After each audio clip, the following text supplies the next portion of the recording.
Untuk apa sih fasilitas pelayanan kesehatan harus nyusun SK, pedoman, panduan, SPO, dan dokumen implementasi lainnya?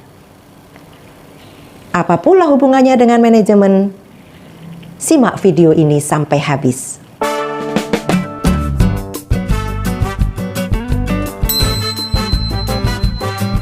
Assalamualaikum warahmatullahi wabarakatuh. Sobat sehat, bertemu kembali dengan saya, Dr. Sofi. Video saya yang ke-46 ini akan membahas tentang manajemen di fasilitas pelayanan kesehatan tingkat pertama dan hubungan dokumen regulasi dan dokumen implementasi dalam sistem manajemen fasilitas pelayanan kesehatan tingkat pertama, khususnya di puskesmas. Untuk bisa memahami video 46 ini dan seterusnya, disarankan Sobat Sehat melihat dulu video 1 sampai dengan video 45 agar memahami konsep secara utuh. Sobat Sehat, sekarang kita mulai membahas hal yang tanpa disadari telah kita lakukan. Loh, apa itu? Manajemen. Apa sih manajemen itu? Ada banyak definisi dari manajemen dari berbagai buku teks. Untuk pembahasan di video ini, saya akan ambil contoh definisi yang sederhana dari manajemen. Pertama, definisinya adalah manajemen adalah seni menyelesaikan pekerjaan melalui orang lain.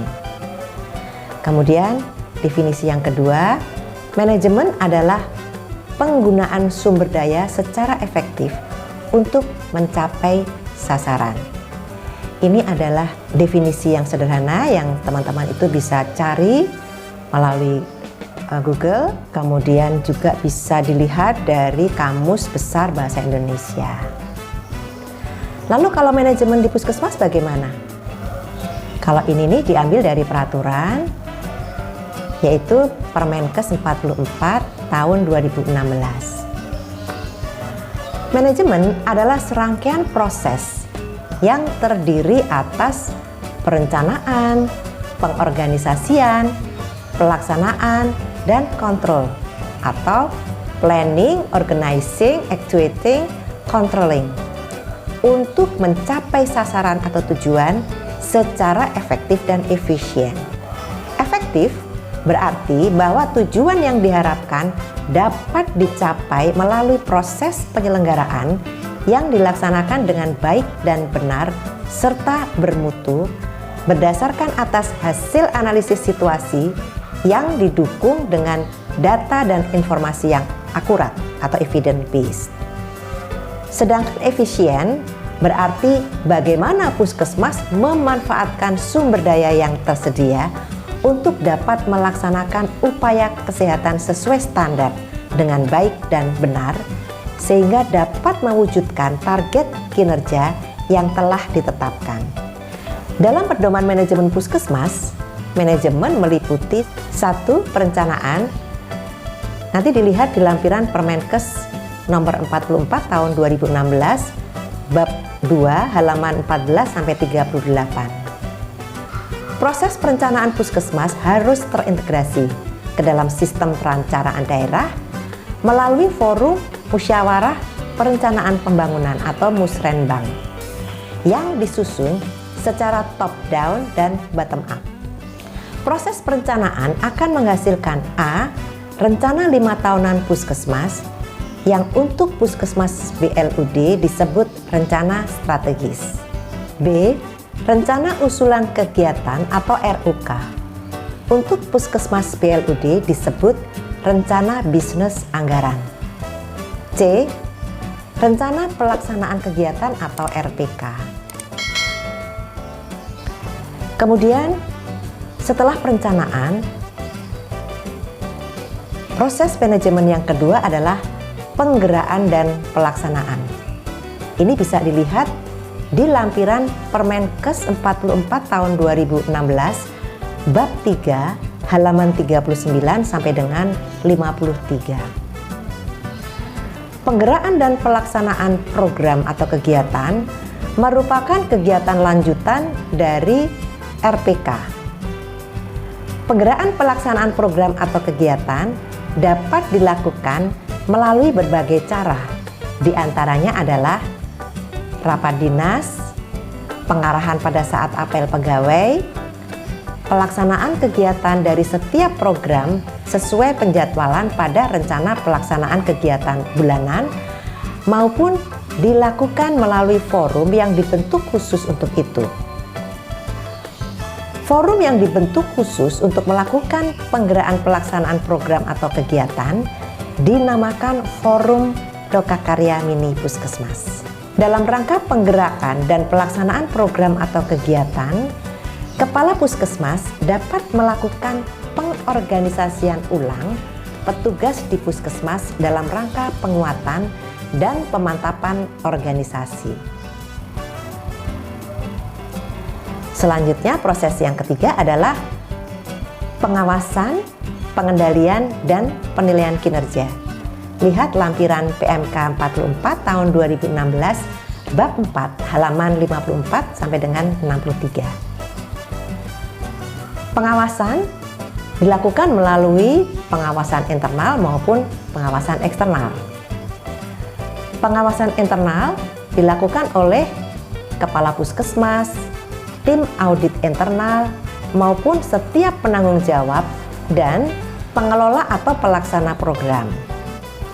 Pengawasan eksternal dilakukan oleh A. Dinas Kesehatan Kabupaten Kota, B. Institusi lain selain Dinas Kesehatan Kabupaten Kota, misalnya Inspektorat atau BPKP, dan C. Masyarakat, misalnya Masyarakat Peduli Puskesmas, dan lain-lain. Dan pengawasan oleh masyarakat ini sudah sering dilakukan di puskesmas yang ada di Indonesia. Pengawasan yang dilakukan mencakup 4 hal, yaitu aspek administratif, sumber daya, pencapaian kinerja program, dan teknis pelayanan.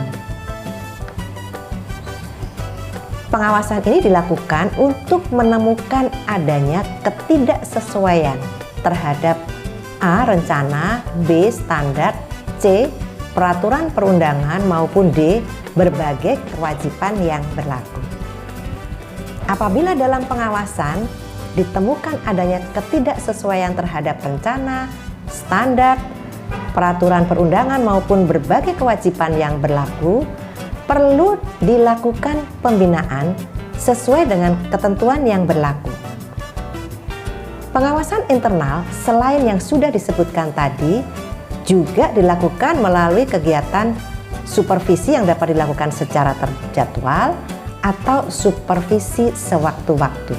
Pengendalian adalah serangkaian aktivitas untuk menjamin kesesuaian pelaksanaan kegiatan dengan rencana yang telah ditetapkan sebelumnya, dengan cara membandingkan capaian saat ini dengan target yang telah ditetapkan sebelumnya. Jika terjadi ketidaksesuaian, maka harus dilakukan upaya perbaikan atau corrective action. Kegiatan pengendalian ini harus dilakukan secara terus-menerus. Pengendalian dapat dilakukan secara berjenjang oleh Dinas Kesehatan Kabupaten Kota, Kepala Puskesmas, maupun penanggung jawab program. Sobat Sehat, berikutnya kita akan bahas penilaian kinerja puskesmas. Penilaian kinerja puskesmas adalah suatu proses yang objektif dan sistematik dalam mengumpulkan, menganalisis, dan menggunakan informasi untuk menentukan seberapa efektif dan efisien pelayanan puskesmas disediakan, serta sasaran yang dicapai sebagai penilaian hasil kerja atau prestasi puskesmas. Penilaian kinerja puskesmas dilaksanakan oleh puskesmas dan kemudian hasil penilaiannya akan diverifikasi oleh Dinas Kesehatan Kabupaten Kota. Selanjutnya, dalam upaya peningkatan mutu pelayanan puskesmas, puskesmas wajib diakreditasi oleh lembaga independen penyelenggara akreditasi yang ditetapkan oleh Menteri secara berkala, paling sedikit 3 tahun sekali. Sobat sehat, proses manajemen puskesmas sudah lama diperkenalkan, sebelumnya melalui buku-buku pedoman. Namun, sejak tahun 2016 sudah menjadi kebijakan melalui Permenkes 44 tahun 2016 tentang pedoman manajemen puskesmas. Nah, saat ini puskesmas harus terakreditasi dengan adanya berbagai kebijakan, seperti sudah dibahas pada video 45. Dan mulailah puskesmas harus menyusun kebijakan sebagai salah satu yang diminta dalam standar dan instrumen akreditasi. Standar dan instrumen akreditasi mulai diperkenalkan dan ada kebijakannya melalui PMK nomor 46 tahun 2015 tentang akreditasi puskesmas, klinik pratama, tempat praktek mandiri dokter, dan tempat praktek mandiri dokter gigi, dan telah mengalami perubahan sebanyak 2 kali. Sebelum ada akreditasi, puskesmas belum pernah menyusun kebijakan puskesmas. Kebijakan puskesmas ini meliputi surat keputusan atau SK, atau ada yang memakai nama surat penetapan atau SP dari kepala puskesmas. Kemudian pedoman, panduan, maupun standar prosedur operasional puskesmas. Karena ini merupakan pengalaman pertama, tidak bisa dipungkiri hal ini membuat puskesmas merasa berat dan bingung. Sebagian dari dokumen implementasi di puskesmas sudah ada karena diminta oleh Dinas Kesehatan, sehingga sebagian besar puskesmas memaknai ini sebagai kebutuhan Dinas Kesehatan Kabupaten Kota dan Kementerian Kesehatan. Pemahaman akan makna dan tujuan penyusunan dokumen kebijakan puskesmas juga belum mendalam. Dan keterkaitan hubungan semua dokumen yang diminta standar dan instrumen akreditasi masih dimaknai agar dinilai oleh surveyor, belum dimanfaatkan untuk proses manajemen di puskesmas. Standar dan instrumen akreditasi disusun dengan keterkaitan peraturan perundang-undangan yang ada. Sebetulnya, akreditasi fasilitas pelayanan kesehatan baik di rumah sakit, puskesmas, klinik, maupun tempat praktek mandiri dokter dan dokter gigi untuk melihat kepatuhan Fasiankes tersebut terhadap peraturan perundang-undangan dan bagaimana Fasiankes mengupayakannya. Baiklah Sobat Sehat, kita akan bahas hubungan antara dokumen yang diminta oleh standar dan instrumen dengan proses manajemen puskesmas.